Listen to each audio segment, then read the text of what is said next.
Welcome to the Build on Beauty podcast, where beauty is born skin deep. Now, here's your host, author, speaker, entrepreneur, Cornell Jermaine. Hello, welcome back to the show. This is Cornell Jermaine. I'm your host. If you are a returning listener, thank you so much for joining me once again. If this is your first time to the show, welcome. Today, we're going to talk about 4 ways that I believe we can nurture any relationship. Now, I want to say that this episode hinges off of last week. So last week, we talked about how to achieve meaningful relationships. And if you haven't listened to that episode, please go back and listen to it, because it will change the way you approach any relationship in your life from here on out. But this one is going to go a little bit deeper and help you develop those relationships. And this is for any relationship you have, be it marriage, be it boyfriend, girlfriend, be it partner, whatever the case, business relationship, family, friendships, any relationship that you have. I believe these are 4 pillars that we need to implement in order to nurture those relationships. Now, I want to say I am not a guru and expert on relationships by any extent of the word. I want to put that out there. These are just notes and things that I have taken from lessons that I've learned in my journey of relationship. So I want to bring them to you in the form of this episode so that it can hopefully help you. So I want to talk about 4 ways to nurture relationships. Now, when we talk about nurturing something, we're talking about caring for it. We're talking about being concerned for its growth or development. Thinking of a mother and a baby.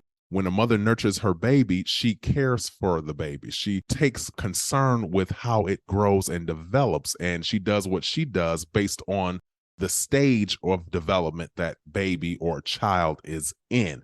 I say that because if we look at any relationship, every relationship in our life is going to require different things from us. Every relationship in our life is going to require a different element of who we are in order for it to grow and mature. So every relationship in your life is going to be different. You know what I mean? So you can't approach your relationships with this cookie cutter mentality. So I say that to say the 4 pillars that I'm going to talk about, in some relationships, you may spend a little bit more time in one area than the others. In another relationship, you may zip through some of the areas and end up at another area in less time than it took maybe for another relationship. But the ultimate thing is that every relationship, just like any seed that you plant in the ground, is going to require time. I don't care what seed you take, an apple seed, watermelon seed, grape seed. You're not going to put that seed in the ground and get an apple tree tomorrow. You're not going to put that seed in the ground and get bushels of grapes tomorrow. It's going to take time. Now, one seed may require a little more time than the other, but regardless, it's going to take time. Now, I talk about time in the form of an acronym. First, I want to talk about the T in time, and that is togetherness. I believe any relationship that you're going to mature and nurture and grow or develop is going to require you coming together. And I'm talking about a physical coming together, that which has been kind of a little scarce in our climate these days because of Zoom meetings and remote this and remote that and work from home this, work from home that, all of this kind of shutting away and sheltering away and kind of being distant has given us less physical togetherness. And keep in mind, Zoom is nice. And those of you who've had to be on Zoom like I for the last 2-3 years in meetings or whatever the case may be, it's still different from coming together. I don't care what meeting I have, what a colleague I have to talk to.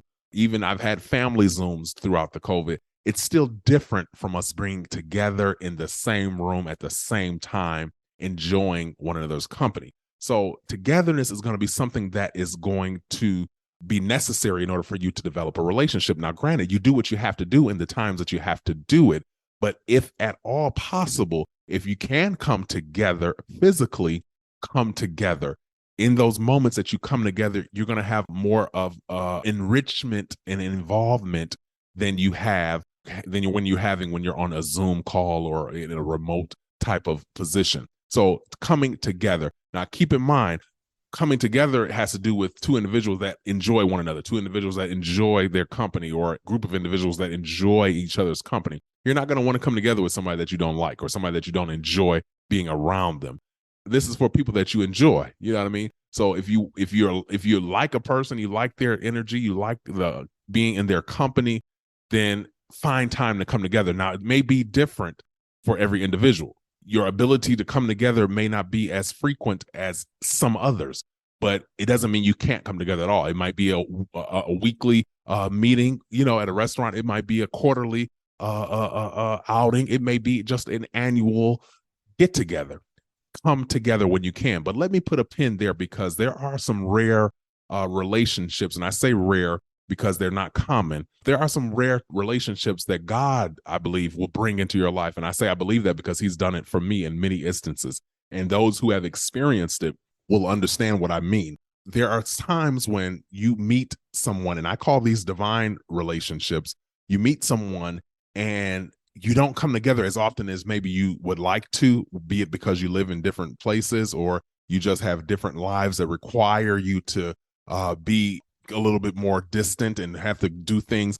But these divine relationships are unique because no matter how much time you've spent away from one another, no matter how much time you're not together, when you get together, it's like you never missed a beat. It's like you've been syncopated and synchronized in the spirit. And that syncopation and synchronization keeps you in step so much spiritually. And I say spiritually because I believe these relationships are spiritual. They're beyond the human experience. They go beyond just, oh, we like to go out to eat together, or we go to the show together. They're spiritual relationships in the sense divine relationships.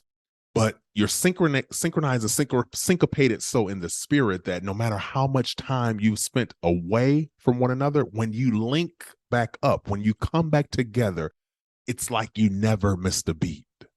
And if you had those relationships, you know exactly what I mean. Because of that kind of relationship, you may not come together as often, but the bond is such in the spirit that you don't require a lot of togetherness. You get what I'm saying? But I say those are rare because they are. And if you have experienced or you have those kind of relationships in your life, treasure them because they're not common. For most relationships that we have, it's going to require togetherness. It's going to require us coming together in order for us to build anything. Now, this has to do with romantic relationships, friendships, business relationships, whatever. If you're not seeing one another often, and often is relative. Often for some may be weekly, for others it may be monthly. For another relationship, it may be quarterly. For another relationship, it may be daily. You know what I mean? It's different based on the requirements of the individual, based on the requirements of the relationship. But coming together is the necessary component that I want to bring out. If you're not coming together on a frequent basis, then it's going to be very difficult for you to build a relationship. It's going to be very difficult for you to grow that relationship to another phase, to get out of that shallow phase and into a more solid and grounded space where you can really build a foundation for that relationship to stand upon. Togetherness is going to be necessary. So togetherness is going to require maybe some common interests. So you'll come together on your common interest. If you're one who has a group of friends, those common interests could be different based on the friends that you have or the group of friends that you have. So you may have a group of friends that is 5 of you, but 2 of you like to go shopping. The other 3 don't. So you come together with that one person, y'all go shopping and enjoy going to catch the sales, et cetera, et cetera. Whereas all of you may like to go out to eat. So you come together to go out to dinner and chit chat and talk. So there may be different areas of coming together for your different relationships, but finding that common interest is going to be the place where you can begin. This is where your beginning starts, where you can begin to build something. If you're not coming together, it's going to be very hard for you to even start building a foundation. If you meet somebody today and you don't see them or talk to them for another 8 to 9 to 10 months to a year, you're not going to build nothing solid with them. It's just impossible to do so. So I want to say that coming together is going to be a necessary component for you to even start the foundation of building a relationship. Coming together. That's the T. The I in time is intimacy. Intimacy is so important. Some have said in the past, and I've heard it this way, that intimacy is simply into me see. It's you as an individual giving another person the opportunity to see into who you are. This is the layers. When I talked about being multidimensional and multifaceted and layered in our humanness, we are all that. We are all layered and multifaceted, multidimensional in our humanness. And in order for someone to build something with you, in order for you to build something with someone else, there's going to have to be a layer of intimacy that you allow that person in. And I say allow because the intimacy requires you to open up. It requires into you. It requires you opening the door for another person to see into the heart of who you are, which whether it's physical, mental, or emotional intimacy, if you're not willing to open up, then it's going to be very hard for that individual to connect. And the relationship that you're trying to build will be shallow. And if you've ever had to build a relationship and it seems like it's very shallow, you understand that those relationships are not long lasting.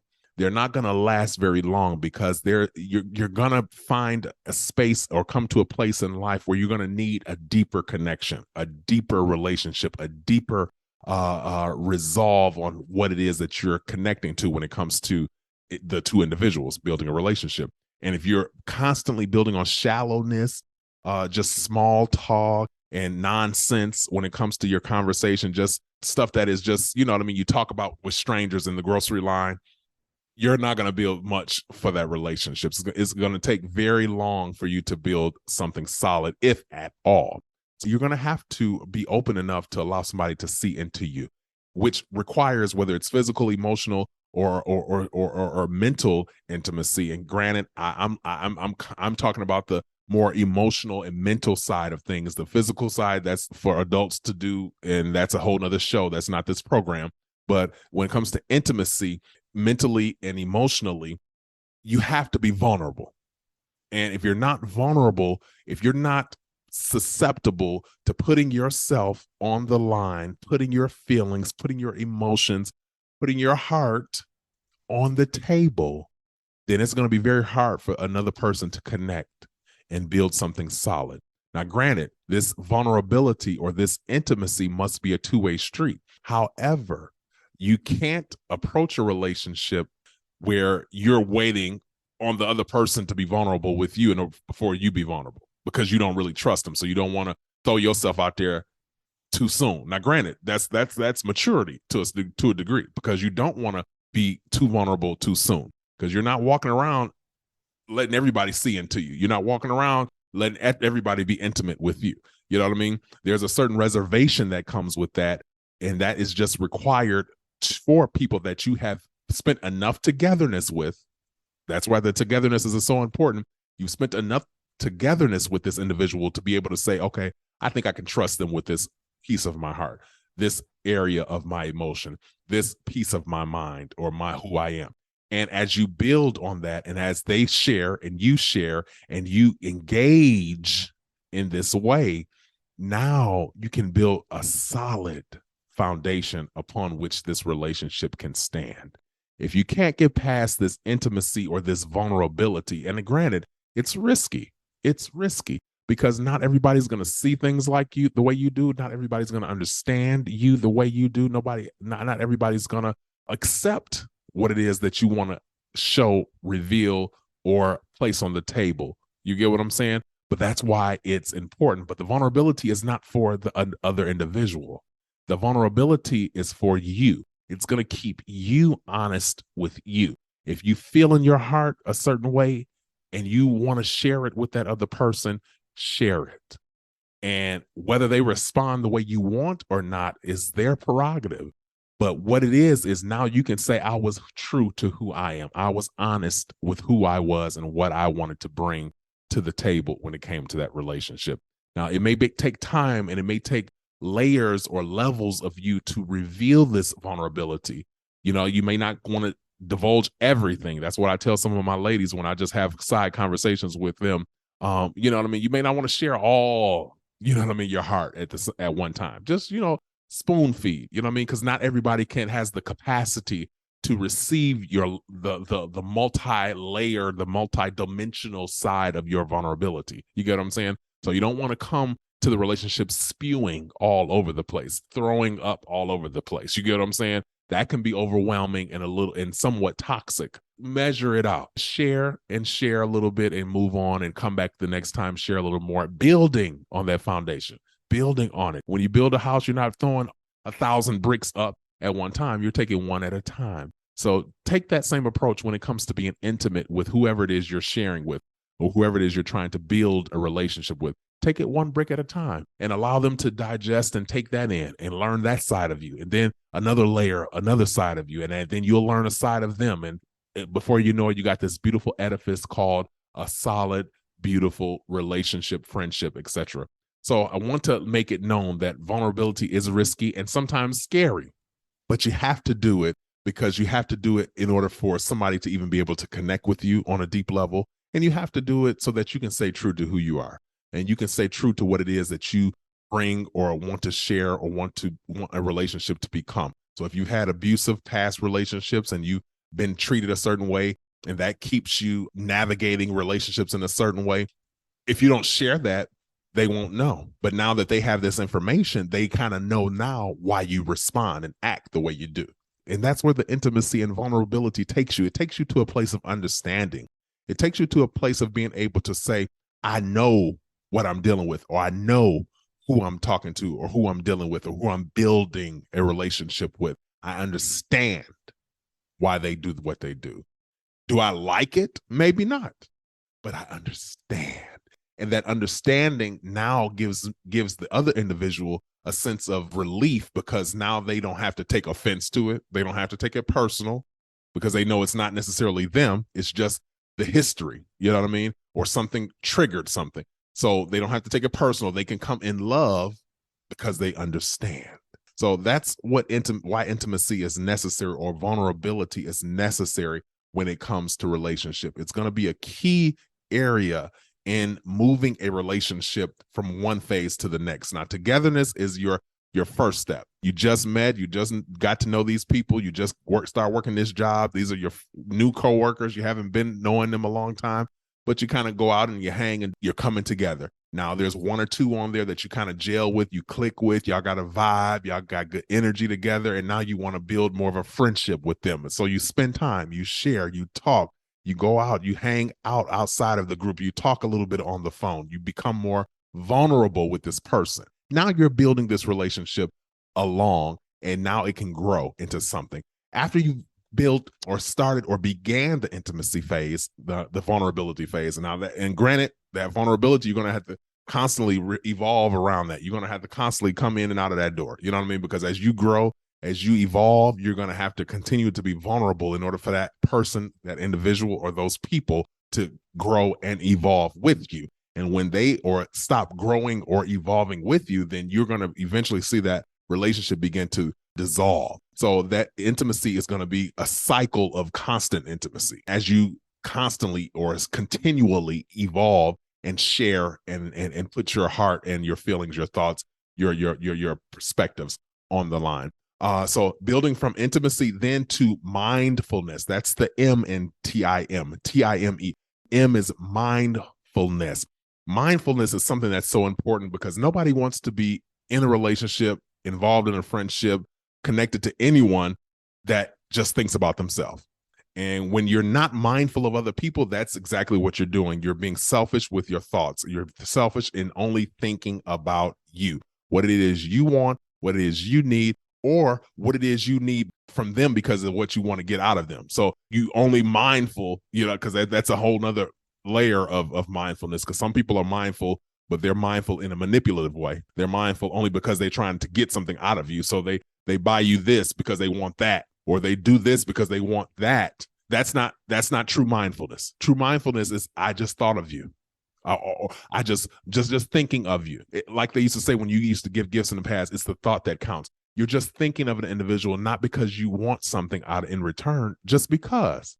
And sometimes, and this is so crazy, but sometimes it's hard to believe for some people. Some people, it's hard for them to believe that people are just thinking about them without wanting something in return. And I think that is such a terrible perspective to have, but it's so common now because people are just so used to everybody being selfish and self-centered and only wanting or giving based on what they want in return. And I want to put a pin here and say to people that not everybody wants something out of you. Not everybody that is nice to you and thoughtful or thinking or mindful of you wants something from you. There are still people in the world who are just naturally considerate and conscious of other people. Please understand that. Don't take this disposition that just because somebody is texting you, oh, hey, just thinking of you, that they want something out of you, or just because somebody bought something or treating you to something that they want something out of you. Sometimes people are just thoughtful just because they are thoughtful. That's where you have to get to understand a person. That's where you have to become intimate with the person in order for you to really know who they are. Because if you have this position where you think people only send you thinking of you texts or thinking of you emails or send you a little quick gift because they want something, then you're gonna be fearful of every relationship that you encounter. Every relationship you encounter, you're gonna be scared because you think somebody wants something from you. You think somebody's out to get something. Oh, they just doing. Not everybody is. Not everybody has an ulterior motive. Some people are still considerate, and some people are still mindful of other people. That brings me to this point that in order to build a relationship, you must be mindful, thoughtful of the person, thoughtful of that individual. And that can show up in many ways. Keep that in mind. Thoughtfulness or being mindful of a person may show up in one way with you, and it may show up totally different in the person that you're in relationship with. You may be the kind that likes to send cards and send notes and emails or have quick calls, and that other person may be a one who is like, hey, what, you want to go out to dinner, or hey, let's go to lunch, or hey, you want to go to breakfast, or hey, a movie coming out, we should go check it out. You know what I'm saying? They thought of you. They saw the movie billboard and they said, oh, I'm gonna call my friend and see if she want to go, or I'm gonna call my friend and see if he want to go. Or they thought about a restaurant that they want to try, and they know you like food, and they're like, well, I'm gonna call and see my boy if my boy want to go. Your level of mindfulness may be different from the person that you're in relationship with. Sometimes there are some people who are mindful to the point of overwhelmingness. You know what I mean? You they're so mindful that it's overwhelming. You know, every minute they texting you, every minute they calling you, every minute they at your door. You know what I mean? Every minute they sending gifts. That can be a little overwhelming. So there must be a balance to the mindfulness. There must be a balance to it, and that's even in romantic relationships. There must be a balance to it, and at the same time, don't have a selfish expectation. You should not put a demand on someone else just because you feel a certain way and you like to move a certain way. If you're the kind that likes to show love and send gifts and do all that all the time, and the other person is not quite that way, it's okay. It don't mean you can't build something with them. It just means you have different layers or levels of expressing your mindfulness. It's okay. It's okay. If you've spent enough time in the intimacy phase, you'll understand that individual and how they move.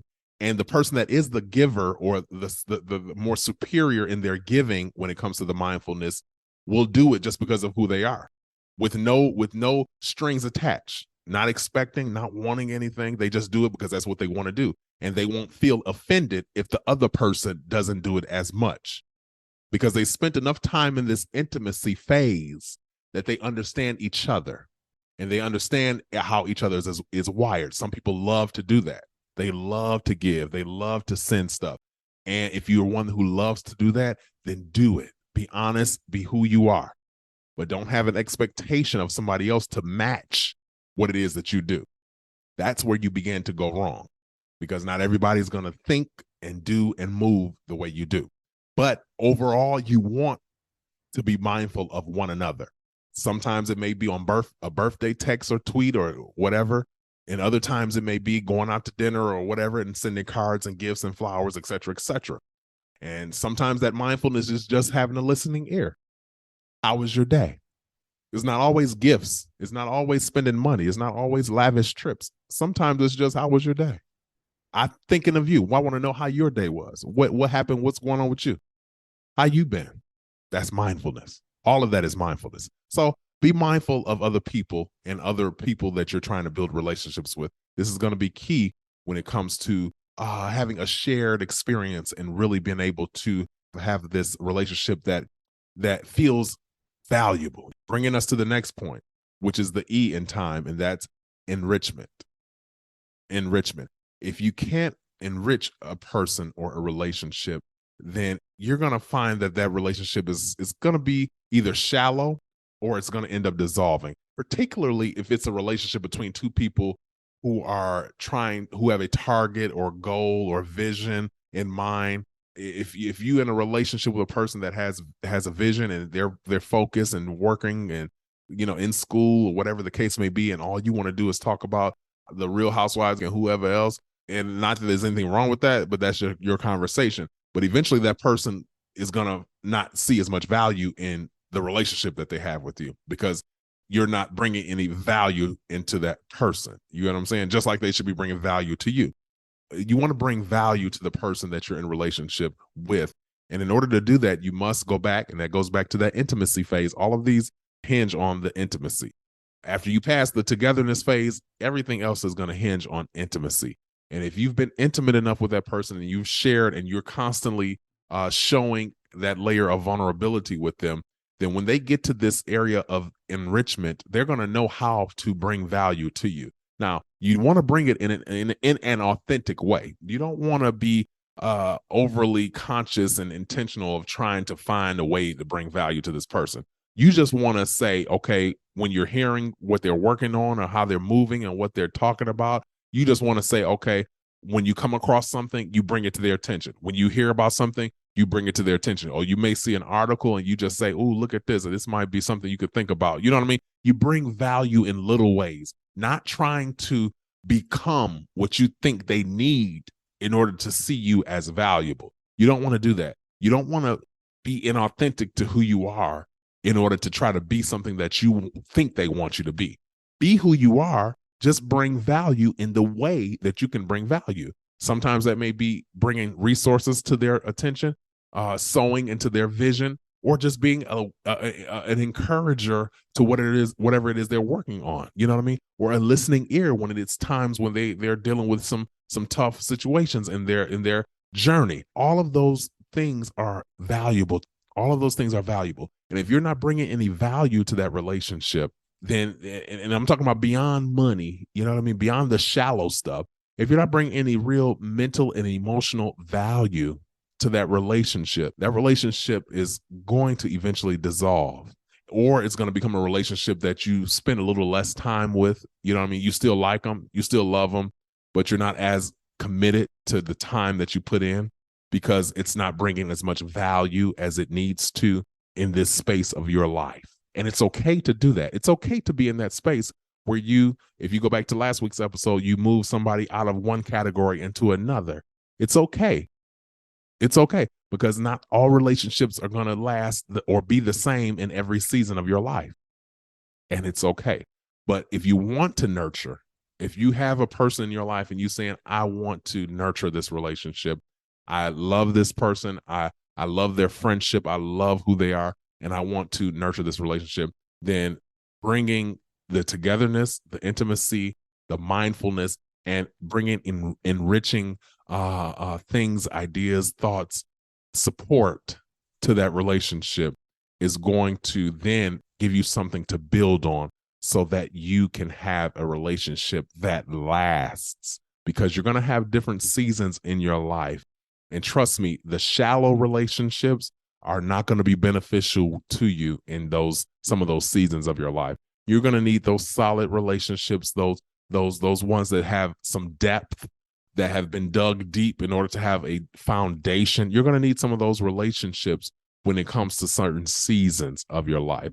The shallow ones are not going to get it. And if you have a relationship that is shallow that you want to develop, allow it to develop in its own timing. So you don't want to force anything, but you want to keep these pillars or these elements, togetherness, intimacy, mindfulness, and enrichment, in the forefront of your mind. And as you come together, as you become more vulnerable with the person, as you think of them and consider them in ways that you may have not in the past and continue to do so, and you bring value in ways that you can, you're going to find that the relationship is going to eventually evolve on its own. You won't have to force it. You won't have to make it happen. And I think sometimes people feel like they have to do that because they want a relationship to happen so bad that they force it. And that's where you start to irritate people. You start to annoy people because you're trying to force things and not allowing them to fit naturally. I think when we allow the relationships to fit naturally and we keep these pillars in mind, we end up with relationships that are very beneficial and ultimately built on sure foundations that will allow them to last throughout the seasons, the various seasons of our lives. So that's my episode for you today. The 4 pillars, or the 4 ways to nurture any relationship you have. The 4 ways to nurture any relationship you have: spending time together, intimate, vulnerable situations, being mindful of the individual, and bringing enrichment, support, bringing things to that relationship that will build value ultimately. And time ultimately is what it is. And if you take the time, you put the time in the 4 pillars, and you allow time to take its course, you'll have a relationship that is beneficial. So that's my episode for you today, and I hope this has helped you. And until next time, this is Cornell Jermaine, and you are listening to the Build on Beauty podcast, where beauty is born skin deep. Until next time, let your soul be made whole. Take care. Thank you for listening to the Build on Beauty podcast. For more information about our host, please visit cornelljermaine.com.